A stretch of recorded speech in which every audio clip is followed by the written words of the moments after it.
ఒకే ఆధార్ అట, ఆధార్ నెంబర్ ఒకటే, ఆధార్ కార్డు ఒకటే, 2 పేర్లు ఉంటాయట, 2 జీతాలు తీసుకుంటున్నారట. ఎక్కడిది? గవర్నమెంట్లో. ఒకే ఆధార్ నెంబర్, 2 జీతాలు పోతున్నాయి 2కి. ఎట్లా అసలు ఇది ఎట్లా పోతుందా? అట్లా అసలు అట్లాంటి వ్యవస్థ ఎట్లున్నది? ఉన్నది. ఎవడున్నాడు దీని వెనకాల? పెద్ద పెద్ద అధికారులు ఉంటారు. అదొక పెద్ద మాఫియా. వాడొచ్చే జీతంలోంచి కమిషన్ వీడికి వెళ్తుంది. అట్లా వందలాది ఉద్యోగులు మన మన ఉద్యోగుల్లో పనిచేస్తున్నారట. ఒకే ఆధార్, 2 పేర్లు, జీతాలు, 2 జీతాలు.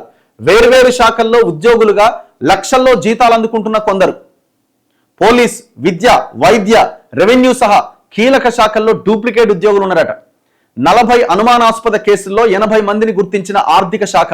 విచారణకు సీఎస్ ఆదేశం. అక్రమార్కులపై క్రిమినల్ కేసులు, సహకరించిన అధికారులపైన చర్యలు. వారంలో నివేదిక ఇవ్వాలన్న సీఎస్. డూప్లికేట్ ఉద్యోగుల వ్యవహారంపై ప్రభుత్వ వర్గాల్లో కలకలం. ఉద్యోగుల మోసమా, ఉన్నతాధికారుల ప్రమేయమా, సాంకేతిక తప్పిదమా? ఈ వ్యవహారంపై సందేహాలను. సాంకేతికం లేదు, ఇంకేం లేదు. 100కు 100% ఈ అవినీతి అధికారులు చేసిన దుర్మార్గమైన పని ఇది. ఇది ఒకటే కాదు, ఏజెన్సీలు తీసుకోండి, అవుట్సోర్సింగ్ ఏజెన్సీలు. ఈ అవుట్సోర్సింగ్ ఏజెన్సీలు మొత్తం లీడర్లు అయ్యాయి. అరే బాబు, అవుట్సోర్సింగ్ ఏజెన్సీలు తీసి కార్పొరేషన్ పెట్టి డైరెక్ట్గా ప్రభుత్వమే ఉద్యోగులకు జీతాలు ఇవ్వండి అంటే కదులుతలేదు ఇట్లా. ఎందుకు? ఆ ఏజెన్సీలు మొత్తం ఎవరివి? ఈ లీడర్లు లేకపోతే ఈ మంత్రులకు సంబంధించిన వాళ్ళ బినామీలు. వాడు ఏజెన్సీ ఇస్తే వానికి నెలకు 5 లక్షలు 10 లక్షలు ఎంతో కొంత వాని అకౌంట్లోకి పోతుంది. వాడు ఏం చేస్తాడు? ఈ నాయకుడి కోసం పనిచేస్తాడు రేపొద్దున ఎలక్షన్లో. అదొక భాగం. అయితే ఇది ఇంకా ఘోరం. రెవెన్యూ శాఖలో ఉన్నత స్థాయి ఉద్యోగి నెల 1,00,000కు పైన జీతం తీసుకుంటున్నట. పోలీస్ శాఖలో మరో ఉద్యోగి నెలకు 1,50,000 పైనే జీతం తీసుకుంటున్నట. 2 పేర్లు, వివరాలు వేరువేరు. ఇప్పుడు పోలీస్ శాఖలో ఒక ఆయన లక్ష జీతం తీసుకుంటుండు, రెవెన్యూ శాఖలో ఇంకొక ఆయన 1,00,000 జీతం తీసుకుంటుండు. 2 పేర్లు, వివరాలు వేరువేరు. ఆయన పేరు వేరే, ఈయన పేరు వేరే. కానీ ఆ 2 ఉద్యోగుల ఆధార్ కార్డు మాత్రం ఒక్కటే అట, నెంబర్ మాత్రం ఒకటే అట. అంటే ఆయన రెవెన్యూ రికార్డ్స్లో, రెవెన్యూ డిపార్ట్మెంట్లో డీటెయిల్స్ చూస్తే ఆయన ఒకటే ఆధార్ నెంబర్ ఉంది, అదే ఆధార్ నెంబర్ ఈయనకు కూడా ఉన్నది. పేర్లు మాత్రం వేరు ఉన్నాయి. అలా ఒకరిద్దరు కాదు, 40 ఆధార్ నెంబర్ల పైన 2 చొప్పున 80 మంది ఉద్యోగుల వివరాలు ఆర్థిక శాఖ గుర్తించింది. వారంతా రెగ్యులర్ ఉద్యోగులే. ఏప్రిల్ నుంచి జూన్ వరకు 3 నెలల పాటు ఒక్కొక్కరు 1,50,000 నుంచి 5 లక్షల వరకు వేతనాల కింద పొందారని తేల్చింది. ఈ వ్యవహారంపై అంతర్గత విచారణ చేపట్టాలని ప్రభుత్వం ఆదేశించింది. ఇన్ని తప్పులు ఎట్లా జరుగుతాయండి? ప్రధాన కార్యదర్శి సంజయ్ జాజు వివిధ ప్రభుత్వ శాఖలకు శుక్రవారం సర్క్యులర్ జారీ చేశారు. అయితే ఉద్యోగులే మోసానికి పాల్పడ్డారా? ఆర్థిక శాఖలోని కొందరి ప్రమేయం ఏమైనా ఉందా? లేక ఆధార్ వద్ద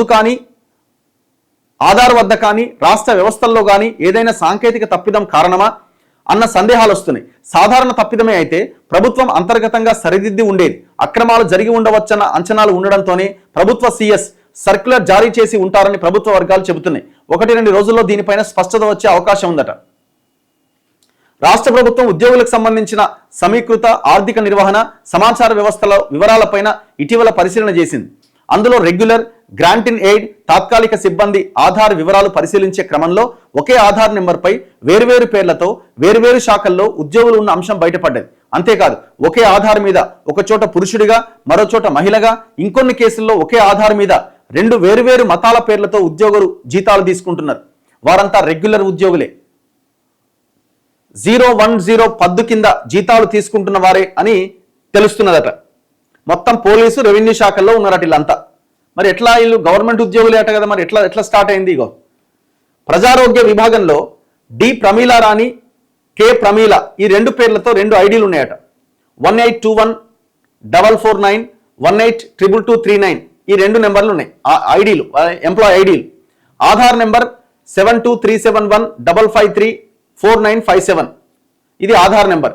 డి ప్రమీల రాణి పేరుతో 4,52,834 రూపాయలు, కె ప్రమీల పేరుతో 5,16,741 రూపాయల జీతం పొందుతున్నారు. ఎంత అసలు? ఏం ఆఫీసర్లు ఇల్లు? 5 లక్షల 4 లక్షల జీతాలు ఏంది? ఇదే విభాగంలో ఇంకొక ఆధార్ నెంబర్తో అనీష్ ఫాతిమా, అసోదా వీణారాణి 2 ఐడీలు. ఒక్కొక్కరు 3,26,268, ఇంకొకరు 1,91,040 రూపాయల జీతం తీసుకుంటున్నారు. ఇదే శాఖలో ఇంకొక ఆధార్ నెంబర్ మీద గంగేరి సందీప్ కుమార్, కె సుబ్బలక్ష్మి పేర్లతో 2 జీతాలు తీసుకుంటున్నారు. ఇక వైద్య ఆరోగ్య శాఖకు చెందిన మరో కేసులో సి స్వర్ణలత, సివి కవిత ఈ 2 పేర్లతో దాదాపు 2,85,000 ఒకరు, 4,20,000 రూపాయల జీతం తీసుకుంటున్నారు. అసలు ఇంత జీతాలు ఉన్నాయా ఇవి ఆఫీసర్లకి, పెద్ద పెద్ద ఆఫీసర్లకి? 4 లక్షలు, 5 లక్షలు. నీటిపారుదల శాఖలో పి ఝాన్సీ లక్ష్మి, పాటిబండ్ల ఝాన్సీ లక్ష్మి సపరేట్ 2 ఐడీలు ఉన్నాయి. ఆధార్ నెంబర్ ఒకటే. ఒకరేమో 1,59,942 రూపాయలు, ఇంకొకరు 2,05,171 రూపాయలు. ఇప్పుడు పి ఝాన్సీ లక్ష్మి, పాటిబండ్ల ఝాన్సీ లక్ష్మి ఆధార్ నెంబర్ ఒకటే, 2 ఐడీలు ఉన్నాయి, ఎంప్లాయీ ఐడీలు. మరి ఎట్లా? అంటే ఇదేదో పెద్ద స్కామ్ లాగానే కనబడుతున్నది. అంటే అదే పేరుతో, ఇంటి పేరుతో ఒకటి, జస్ట్ ఇనీషియల్ పేరుతో ఒకటి, 2 ఐడీలు క్రియేట్ చేసినట్టున్నారు. నెక్స్ట్ గిరిజన శాఖలో బోనోతు నాగేశ్వరరావు, బుగ్గ రుబీనా 2 వేరు ఐడీలు, ఆధార్ నెంబర్ ఒకటే. ఒక ఐడి మీదనేమో 2,41,230 రూపాయల జీతం, మరో ఐడి మీద 2,41,080 రూపాయల జీతం తీసుకుంటున్నారు. ఆధార్ నెంబర్ ఒకదానిపైన రెవెన్యూ శాఖలో కోడెం నరసింహమూర్తి, ప్రజారోగ్య విభాగంలో బగ్నాని చిన్నమ్మాయి 2 వేరు పేర్లు, 2 వేరు ఐడీలు, ఆధార్ నెంబర్ ఒకటే. ఒక ఐడి మీదనేమో 2,51,558, మరో ఐడి మీద 3,95,631 రూపాయల జీతం తీసుకుంటున్నారు.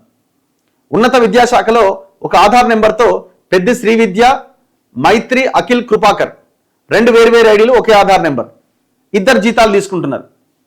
ఒక ఐడి మీదనేమో 1,13,824, ఇంకొక ఐడి మీద 1,68,165 రూపాయల జీతం తీసుకుంటున్నారు. పాఠశాల విద్యా విభాగంలో ఒక ఐడి మీద కిందింటి మోహన్ రెడ్డి, బసిరెడ్డి రామ్మోహన్ రెడ్డి 2 వేరు పేర్లు, 2 వేరు ఐడీలు. ఒకదాని మీదనేమో 3,19,668, ఇంకో ఐడి మీద 2,72,553 రూపాయల జీతం తీసుకుంటున్నారు. ఎస్బి లావణ్య, డబ్బుల రమాదేవి 2 వేరు, ఒకే ఆధార్ నెంబరు. లావణ్య పేరు మీద 4,42,656 రూపాయల జీతం, రమాదేవి పేరు మీద 2,52,298 రూపాయల జీతం. వీళ్ళంతా ఉన్నతాధికారులు, వీళ్ళంతా అంటే మొత్తం వ్యవస్థని, ఆ డిపార్ట్మెంట్ వ్యవస్థ అంతా వీళ్ళ చేతిలోనే ఉంటుంది. నేను అనుకోవడం ఏదో మొత్తానికైతే దొంగ వ్యవహారం నడిచినట్టు అయితే అనిపిస్తున్నది. తన్నీరు అన్నపూర్ణ రెవెన్యూ ఉద్యోగి, ఆమెది ఒక ఐడి నెంబరు, ఆమె పేరు మీద 2,09,904 రూపాయల జీతం, సేమ్ ఇంకొక ID number, same Aadhaar card. ఆమె డీజీపీ కార్యాలయంలో ఉద్యోగి అన్నపూర్ణ, ఆమె 1,58,564 రూపాయల జీతం తీసుకుంటుందట. ఒకే ఆధార్ నెంబర్, 2 వేరు ఐడీలు, 2.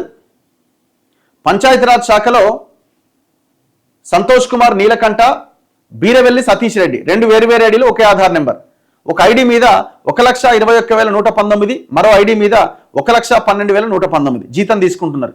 ఇదే శాఖలో చిలుకూరి సుదర్శన్, పలస ముత్యాలు 2 వేరు ఐడీలు, ఒకే ఆధార్ నెంబర్. ఒక ఐడి మీద 2,44,803 రూపాయలు, ఇంకొక ఐడి మీద 1,19,610 రూపాయలు జీతం తీసుకుంటున్నారు. డీజీపీ కార్యాలయంలో కూడా ఉన్నారట. డీజీపీ కార్యాలయంలో ఒక ఆధార్ నెంబర్ మీద శ్యామ్ సుందర్ అండ్ సత్యనారాయణ రెడ్డి 2 వేరు ఐడీలు. ఒక ఐడి మీద 2,90,400 జీతం, ఇంకో ఐడి మీద 3,87,785 రూపాయల జీతం. ఇంకో సేమ్ డీజీపీ ఆఫీసులోనే దుంపలపల్లి స్వామి, గిరిపల్లి స్వామి ఒకే ఆధార్ నెంబర్, 2 వేరు ఐడీలు. ఒక ఐడి మీద 2,47,449 రూపాయల జీతం, ఇంకో ఐడి మీద 2,11,460 రూపాయల జీతం తీసుకుంటున్నారు. అయితే ఇక్కడ ఈ హోదా హెచ్ఓడిగా ఒకరే ఉన్నట్టు తేలిందట. ఇదే కార్యాలయంలో ఒకే ఆధార్తో గురునాథం, కె దుర్గా ప్రసాద్ పేర్లతో 2 జీతాలు తీసుకుంటున్నారట. సేమ్ డీజీపీ కార్యాలయంలోనే పొనుగోని సైదులు మహమ్మద్ మజీద్ ఒకే ఆధార్, 2 ఐడీలు. సైదులేమో 2,37,501 రూపాయల జీతం, మజీద్ పేరు మీద 2,34,744 రూపాయల జీతం తీసుకుంటున్నారు. జి మోహన్ నాయక్, గుగ్గులోతు సరోజ 2 వేరు ఐడీలు, ఒకే ఆధార్. ఒక ఐడి మీద 1,28,043 రూపాయలు, ఇంకో ఐడి మీద 2,41,200 రూపాయల జీతం అందింది. ఇక తీగల మహేష్, రొంటాల సృజన్ కుమార్ ఒకే ఆధార్, 2 ఐడీలు. ఒక ఐడి మీద 1,32,947, ఇంకో ఐడి మీద 2,03,000 జీతం తీసుకుంటున్నారు. ఏంది ఇది? అసలు ఎటుపోతుంది ఇది? రాష్ట్రం ఎటుపోతుంది? అసలు అణువణువున ఒక రకంగా చెప్పాలంటే అవినీతి అనేది ఒక శరీరంలో 4th స్టేజ్లో ఉన్న క్యాన్సర్ పేషెంట్ ఉంటాడు చూసిరా, ఇక సావుకి ఇక 4 రోజులైతే చచ్చిపోతారు అనే క్యాన్సర్ పేషెంట్ ఎట్లుంటాడో ఆ రకంగా ఉంది పరిస్థితి. నరాన అణువణువు క్యాన్సర్ కణాలున్న రాష్ట్రం కింద తెలంగాణ మారిపోయింది. అవినీతి అట్లున్నది మొత్తం రాష్ట్రంలో. ఈ అవుట్ సోర్సింగ్ ఏజెన్సీల్లో అవినీతే, రెగ్యులర్ ఉద్యోగుల్లో, అసలు రెగ్యులర్ ఉద్యోగుల్లో ఈ రకమైన పరిస్థితి ఉండడం ఎట్లా అంటే ఇది ఎంతకాలం నుంచి నడుస్తుంది? ఎన్ని కోట్ల రూపాయలు ఇట్లా లేపేసి ఉంటారు? రేపొద్దున అవసరమైతే వీళ్ళే అధికారులు, వీళ్ళే ప్రభుత్వం కాబట్టి ఇదంతా ఏదో టెక్నికల్ ప్రాబ్లం అని కొట్టిపడేసినా ఆశ్చర్యం లేదు. విచారించాల్సిన ఎవరు మళ్ళీ వాళ్ళే కదా. అక్కడ ఎవరున్నారు? డీజీపీ ఆఫీసు ఉన్నది, రెవెన్యూ ఉన్నది, ఎడ్యుకేషన్ డిపార్ట్మెంట్ ఉన్నది, హెల్త్ డిపార్ట్మెంట్ ఉన్నది. అధికారులు వాళ్ళే, లీడర్లు వాళ్ళే, వ్యవస్థ మొత్తం వాళ్ళ చేతిలోనే ఉంది. రేపొద్దున ఇదంతా టెక్నికల్ అంశం అని కొట్టిపారేసినా ఆశ్చర్యం లేదు.